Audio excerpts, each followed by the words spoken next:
बचपन के ज़माने याद करते ही आंसू निकल जाते हैं। बारिश के पानी में कागज की कश्ती बहाते थे। दिन भर की थकान 2 पल में उतर जाया करती थी।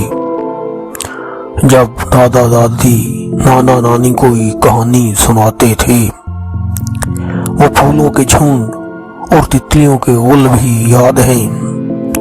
भागकर तितलियों को पकड़ने के लिए हाथ फैलाते थे। किसे कहानियां सुनकर सच मान लेना क्या नादानी थी। जब तक कोई किस्सा ना सुन लेते चैन न पाते थे। नए कपड़े, वो झंडियां और रंगों से घर सजाना, क्या एक सादा दौर में हम खूब ईद मनाते थे।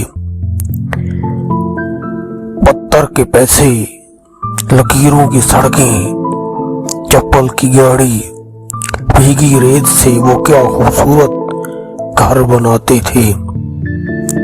कच्चे रास्ते